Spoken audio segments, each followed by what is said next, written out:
चालत होतं बंद करून टाका ना म्हणा. काही चालत असेल एक मिनिट फोटो काढून द्या. पुढे का?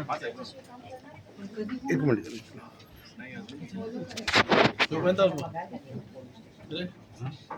जोपर्यंत ऍक्शन घेत नाही तोपर्यंत ओपीडी सुरू करायची का बंद ठेवायची? बंद ठेवायची. जोपर्यंत आरोपीवरती हे होत नाही तोपर्यंत ओपीडी बंद ठेवायची. ऍक्शन घेतल्याशिवाय काहीच नाही करायचं.